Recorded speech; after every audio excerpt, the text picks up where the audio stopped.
Welcome to another episode of Married with Video Games. I'm your host, Matthew. I'm your host, Christina. And I played the Alan Wake 2 DLC, The Lake House. Okay, spooky episode. Number 2. Again. Deep press, deep press.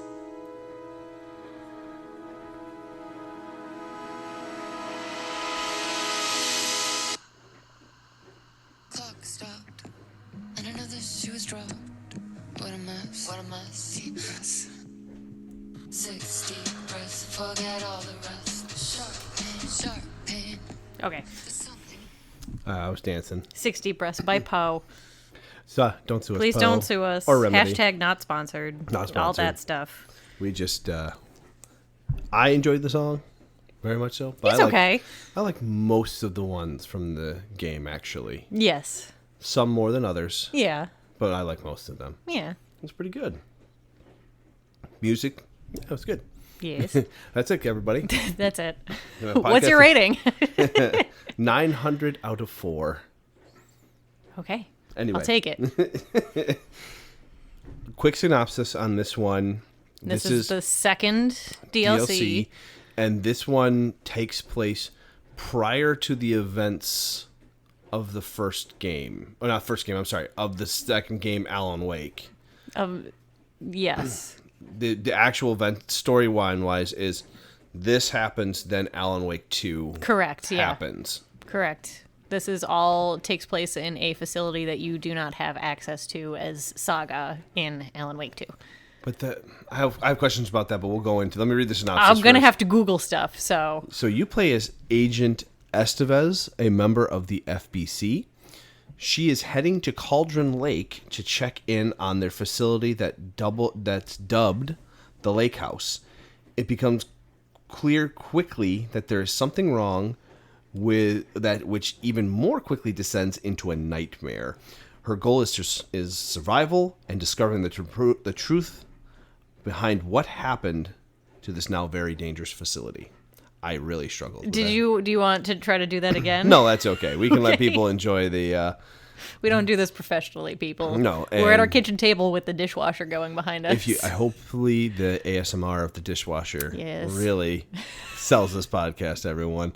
That may be a paranormal device from Control. Oh gosh, what are those called again? I just went completely blank. Objects of power. Yes. Yes. Mm-hmm. Yeah, It's an AWE, an altered world event in our kitchen. Mm-hmm. It's the Aurora Borealis. That's an altered world event from the Simpsons. episode. Can I see it? No. No. The Lake House DLC for Alan Wake 2 released on October 22nd, 2024 on PC, PS5, and Xbox. We played it on the PS5, and I told my wife to paint her reviews here. Okay. Metacritic. 72 from critics, 7.0 from users. Okay. I went to IGN. Ooh, IGN. Yeah, there weren't a ton of places that did reviews. It's not been out long, but it didn't take a long time to No. deep dive this one. We'll cover that, Yeah. though. Yep. IGN positive. The facility itself is only 5 floors, but thanks to its proximity to the Altered World event in Cauldron Lake and the disturbing research experiments conducted by the Marmonts, the Lake House is as consistently unsettling a space as anything from the main Alan Wake 2 campaign. One floor finds Estevez caught in a disorientating loop, another has shifting canvases splashed in abstract Jackson Pollock-style sprays, while another is just a near never-ending room of ominously clattering typewriters, like a manifestation of the infinite monkey theorem minus the tiny simian scribes. It's a superbly constructed bit of otherworldly office space that I delighted in exploring, whether I was thumbing through the chilling pages of another Alan Wake manuscript or having conversations with a possessed painting so angry it made Vigo the Carpathian from Ghostbusters 2 seem like a portrait of a puppy dog. Yes. Yeah, I thought that was pretty good. Uh-huh. All right, what's our negative? on this IGN one? negative, literally the next paragraph in the review. Very good. The lake house is absolutely blanketed in an unnerving atmosphere, but it's perhaps a little lacking as far as puzzles go. Aside from carrying battery cubes to electrical socket, which stimulates the eye with its orange glow but isn't particularly taxing on the brain, there are otherwise only a handful of computer passwords to figure out using calendar dates mentioned in memos and the like. These hackneyed hacking jobs are pretty easy to deduce, and it was a little disappointing that there was nothing new here to match the mind-bending magic tricks provided by Alan's world-altering angel lamp in the main campaign. Fair. Yeah, there was one... It was one of them with the cube where you flipped a switch and it changed the layout of the room. And I had to walk back and then open the door. And yeah, there was one of those. Oh, it wasn't overly complicated. No. Though. This DLC is about 2 hours long. Yeah. Yeah, that's been the main complaint about it, and that is also our main complaint. But Yeah. we can jump into this wherever. I'm just going to throw that up there up front. This is way too short. How dare you, Remedy? I know. I even wrote a little blurb about it, but I said, more Alan Wake goodness is one of our categories this time. Oh, I didn't even look at it. Excellent. The game is just that. If you've listened to our podcast before, Alan Wake is a over-the-shoulder horror survival shooter. Yes. Yeah. Kind of the survival aspect is just, it's scary. Yeah, this goes back to the survival horror basics of Alan Wake and Alan Wake 2. Like, Night Springs was just like a fun, campy, like, ridiculousness. It had some of the aspects of it, A but little not bit. compared to... This deep dives back into, like, wandering around Coffee World in the middle of the night.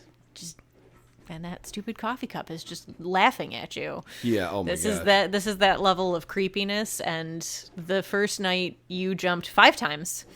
I jumped a whole lot. Yeah. I mean, the game has the same gameplay. It has the rich storytelling in the Alan Wake series. I actually stopped and read every piece of document in this one. Except for 2 that we missed. Couldn't miss them. I think We're they were not sure. pages. We're fairly certain they were pages. I'll eventually do a quick run through of everything one more time with all the options to not die and have unlimited ammo and just do it that way. Yep, there was also an anniversary update that came out with this where they give you the option for unlimited ammo, one-shot kills. I didn't use any of that through my playthrough, though I did switch it to easy because I was being really bad at this game. Holy crap, it took 9 shots to kill a shadow person, to kill a Taken. It was awful. That was the first night we stopped playing because you died. The third time you died, you just kind of were like, we're going to come back to this and see if we can change the difficulty. And I went to easy. It was too hard. Yeah, it was, and easy mode was 4 shots to kill them, which, I mean, we play on easy mode because we like the story. Yeah, I like the story. I actually think the gameplay is still fairly challenging on easy. You just don't take as much damage. If you took the same amount of damage... If you took more damage, like if normal difficulty you were taking that damage, but you took less shots to kill them, I would have played it on normal. Okay. It was too hard. It was. It was too hard for me. Again, I'm not good at video games anymore. I still play them, but I'm not as frequent.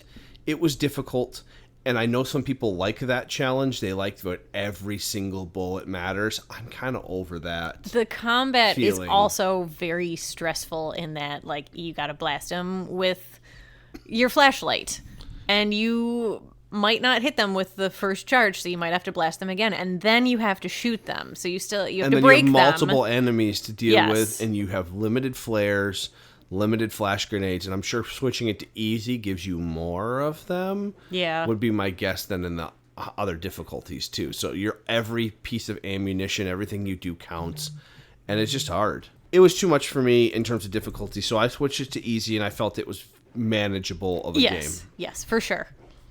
It ties in the universe of Control and Alan Wake very nicely, and it had some scenarios for Control 2. I'm crossing my fingers, at least on that aspect. Yes, so I guess spoilers, but not really spoilers, in that when you get towards the end game, you get to sub-level 5. That's your main goal, because you need to shut down what the Marmonts are doing, which we have not discussed at all. Are you... Okay, it's your toes. I keep thinking the bunny's playing with my pant legs. It's just you flicking my pants. Oh, I didn't even realize I was doing it, so there's another thing happening. But sublevel 4 is where I think the aspect of what you're looking for when you're going through the archives. Oh, is that? Yes. Sorry. Sublevel 4. Sublevel 5 is the boss fight. Sublevel 4, and there's a main room, and you have to look at 3 different drawings, and then a light switch appears in the middle of the room, and you have to pull it 3 times. Full spoilers, everybody. Yeah, I guess full spoilers. Play the game, here. come back, listen afterward. We do full spoilers on this podcast. Yes, so. and we love our Alan Wake and our Remedy Entertainment, so just throwing that out there. So you pull it 3 times. It takes you to the Ocean View Motel, which is like your main thoroughfare in Control. Ocean View Motel? Yes. Yes.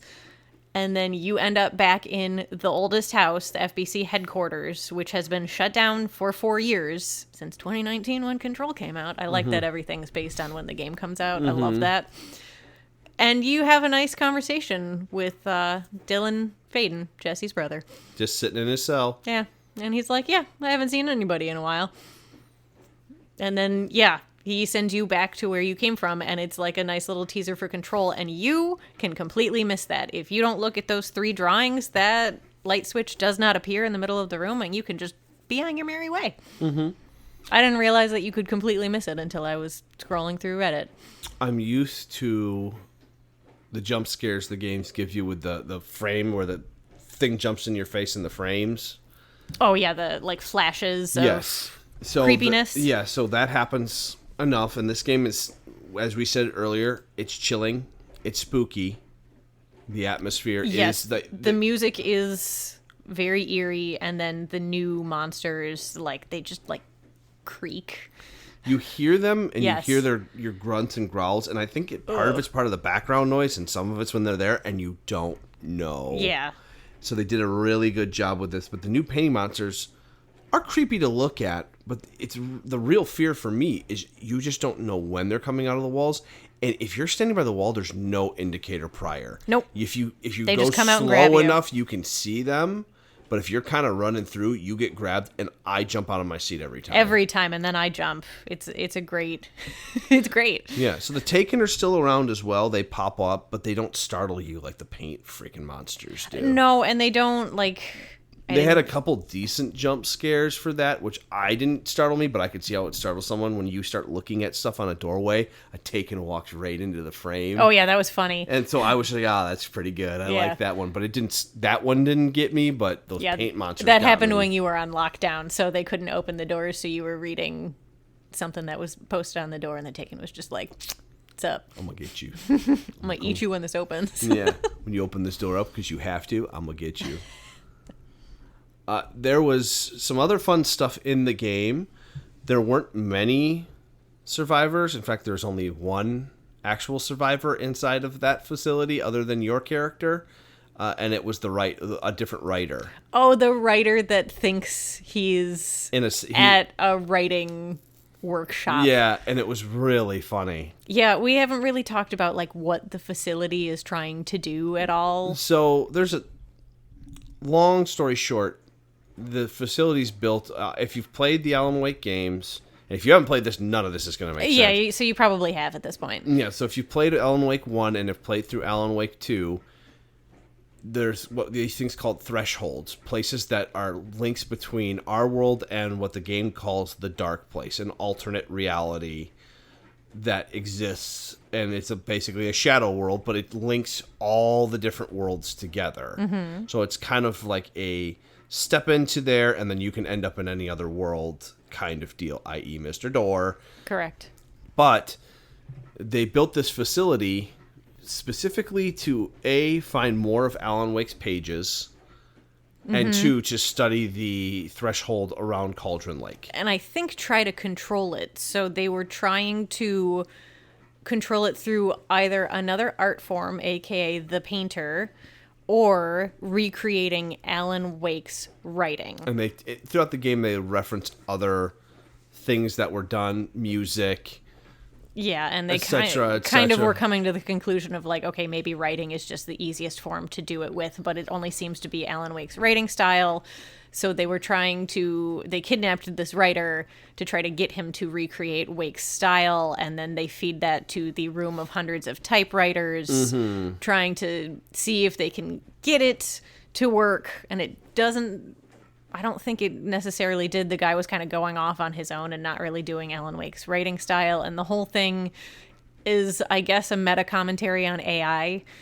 That some people, I'm going through Reddit. Some people were like, "This is amazing," and everybody else is kind of like, "It kind of is just surface level." I didn't get that from playing through, but now that they said that, I'm like, oh yeah, that does kind of make the millions of sense. typewriters typing up, trying to recreate his writing and his words. Yeah, I could see that. Yeah. The story, though, it was a lot more fun to just think about it in the story context. Yes, for sure. Like, can you really, if you can recreate his writing, do you also recreate his powers because you're at the threshold of Cauldron Lake, or is it just Alan Wake himself doing it? And then the fun aspect is the painter is another person that was driven insane because they kept forcing him to paint, and he finally painted himself into a picture. He's very, very angry. He talks to you, and he doesn't try to kill you right away. That's really funny because Agent Estevez, he like throws you to the next level, and she was like, "Oh, okay, he didn't kill me. That's good." Yeah, yeah, and so you have that, and then you have. There's reference to a singer, and that's where 6 Deep Breaths comes in. That's the song that she was singing before she escaped from her cell. Part of me thinks that person is Alan Wake's wife, but it might not be.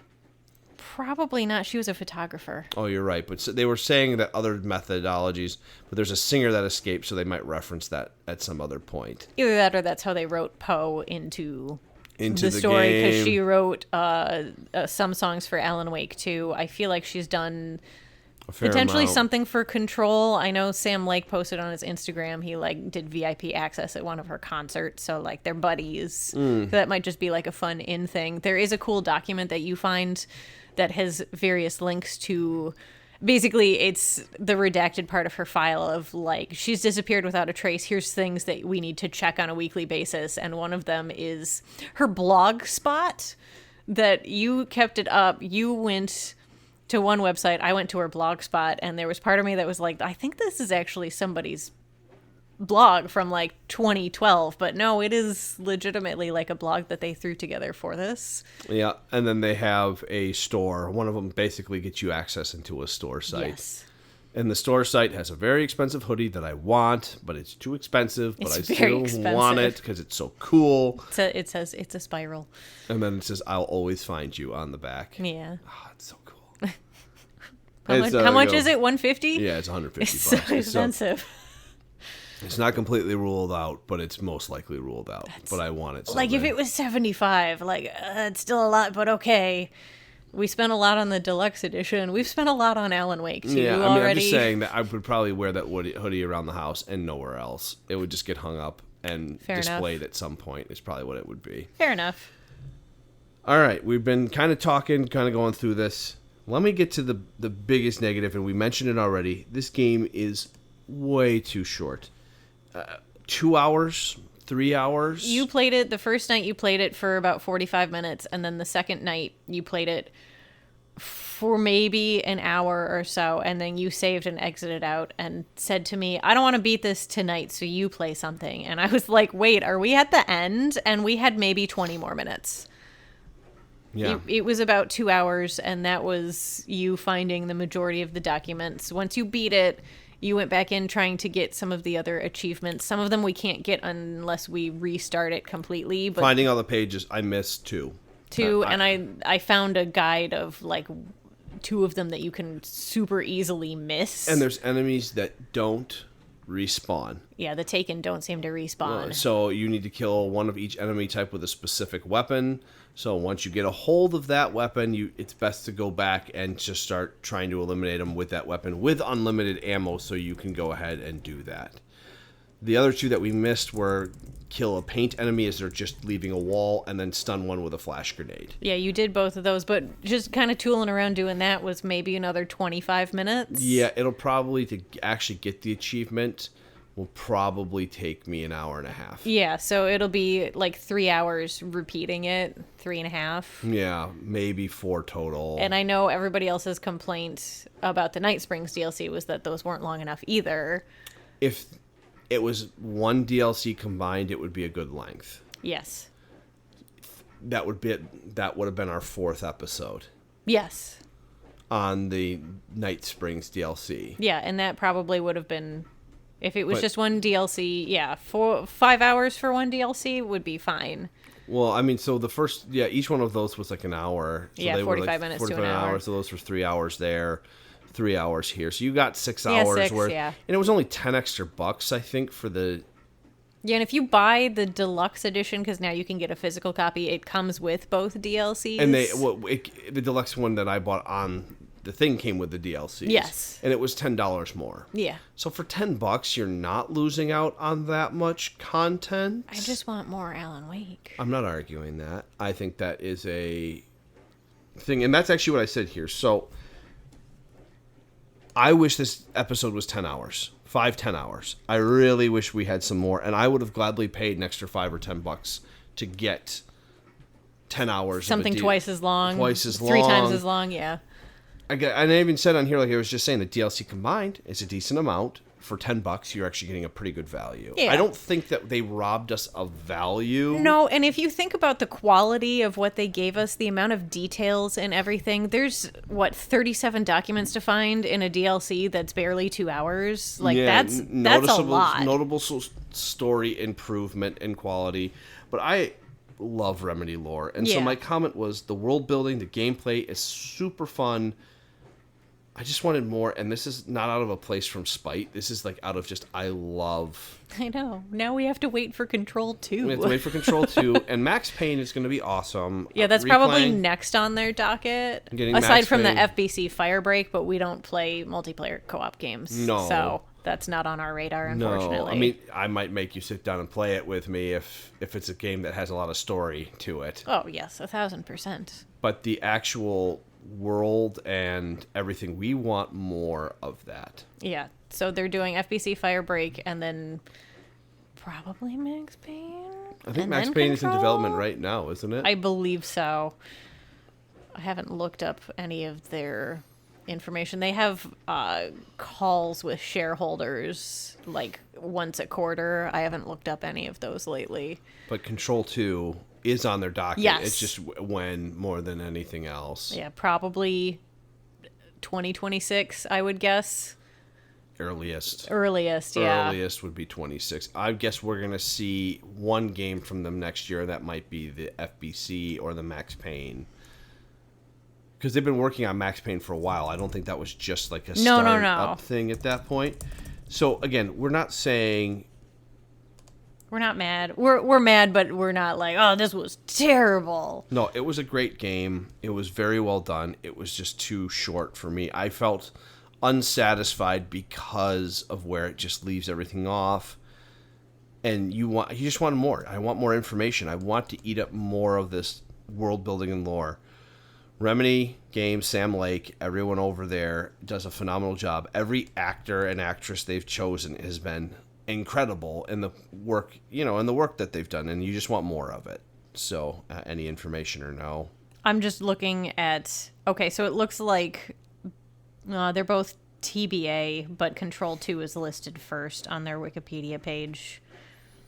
Oh, I'd take Control 2 in a heartbeat. Yes. Overall, I would take it over the Max Payne re-releases, and I love Max Payne. So, We still got to play the second one. I know. I'll play it for you. I keep saying I will. Okay, so in February 2024, yes, Remedy announced to their shareholders they had repurchased the rights to the Control franchise from 505 Games, who does Marvel Puzzle Quest. Mm-hmm. And in August 2024, Remedy announced a co-financing agreement with Annapurna that would allow them to self-publish the sequel and its spin-off. The deal included Annapurna receiving the rights to expand existing Remedy IPs, including Control, to films and television. And that's the separate division of Annapurna that didn't lose all of its developers. That's the Annapurna Games. This is the Annapurna Studios. Yep. That was a whole thing. It was. I really deep dove into that too, because that was like, what happened?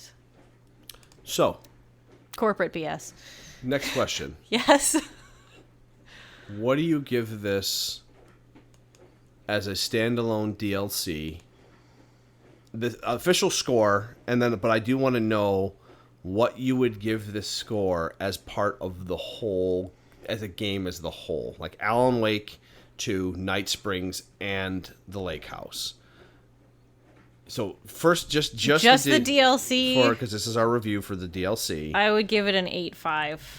Yeah, I was going with an 8. So I was also thinking an 8. I'm like, no, I'd tick it up half a point because we love our Remedy. I do love it a lot. So purely, I think. Plus, we got a one line of Dr. Darling. I need more Dr. Darling. Yeah. Sorry, guys. He literally, and it's Peretta literally needs to be just speaking in my ear softly right now. Oh my god, I love his voice. I literally, somebody on Reddit was like, I will pay thousands of dollars for either a video or a DLC of Dr. Darling just coming into the lake house and doing his like reprimanding, because you find a document where Jules Marmont, one of the heads of the lake house, basically is like, he comes in here like an effing rock star and makes fun of all of our SHIT.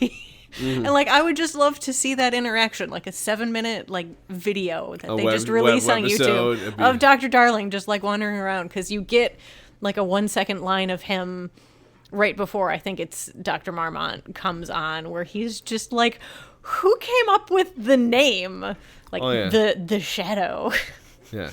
Seems like a kid's name. Yeah. That's it. That's all you get of Dr. Darling. So yeah, that ticked it up half a point for me. Oh, that's amazing. So I gave it an 8. I think it was well done. When you add it to the whole lore, when you add all of this together, are you still a 10 out of 10 as a whole? Probably. Yeah, my score doesn't change either. Yeah. If you look at it as big picture, everything included, it's still a 10 out of 10. Yeah, because the Night Springs DLC adds in like the campiness and still gives you the fun fan fiction-y thing with Rose writing herself into the story. You get the Jessie. Mm-hmm. You get to play through Coffee World as Jessie. Like, that's freaking sweet. Mm-hmm. And then you get your Quantum Break tie-in, even though we can't say that it's Quantum Break. Oh, it's Quantum Break. We can't say it, okay? It's Tim Breaker. Time Breaker.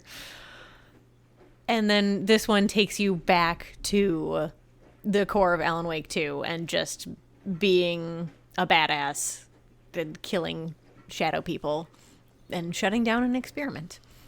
So, like, it's a nice, like, you get the campiness and then you get back to basics of what it was. Yeah. I don't have much else. It was a short game, a little extra Halloween episode for everyone that listens. We appreciate you. Yeah, the only other complaint I really saw online scrolling through Reddit was that the final boss was kind of lackluster.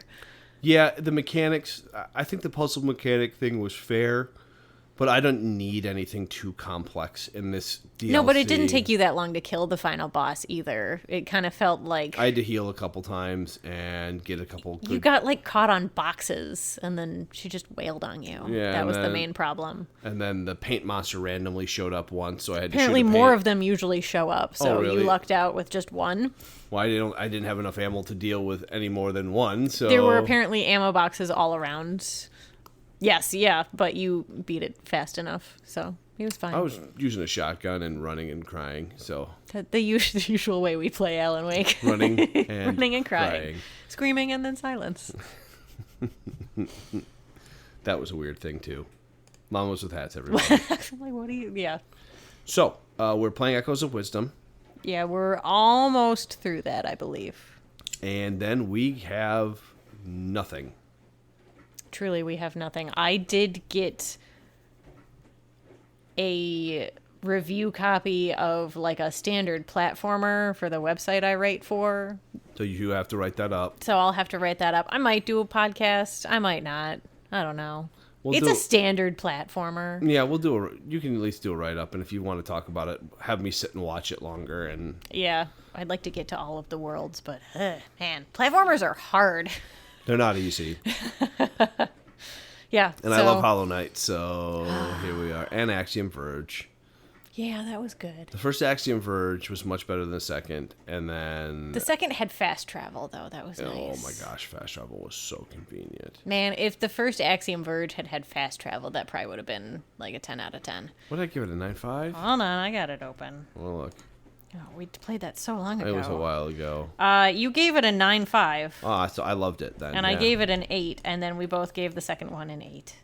It wasn't as good, but it was still very good. Oh yeah, that was when we were on maternity and paternity leave. We did a lot of games. Dark Souls 3, Axiom Verge 2, Hollow Knight, and Deathloop, and then I went back to work. And then we played Alan Wake Remastered. Alan Wake Remastered is so good. And then Diablo 3. Oh, D3. Mm-hmm. Yeah, we had a lot in there. We did. So there's a few games. You've got some stuff on your birthday list. Christmas list. You'll be getting one for your birthday. Okay. I'm excited one way or the other. Yes, so we'll have that. There might be some good Black Friday deals as well. So yeah, we'll pick something up that we'll sit and play, maybe an indie something or other until we get a bigger game. yeah. And once we finish Echoes, we'll get a podcast out for that, and we might have a little hiatus in there. So until we get another one. We'll do our 2024 roundup. We still have that. I'll start working on that. So yeah, if we have Echoes of Wisdom in November and then our roundup in December, we'll be good. Yeah, not much else is coming out, so That we'll get there. that we care about at least. That's true. That we care about. All right, everybody. We'll Bye. see you next time. Bye. Wait, did we say our things? We're at Gaming Marriage on X/Twitter. We're Gaming Marriage. Never X. GamingMarriage@gmail.com. You can find us wherever podcasts are. I think it's pretty much everywhere. Yeah, it's pretty much everywhere. So give us a like, a thumbs up, review. Tell us what games you want us to play. Yeah. Please. Yeah. We beg of you. Email us. Yes. Message us on the Twitter. We've still only had one person email us, and it was about anime. I'm so sad. We want more. Yeah. So let us know what you want us to do, and we'll do it. We won't send you money, but that's everything else. Unless you're a foreign prince, and then I'll send you all the money.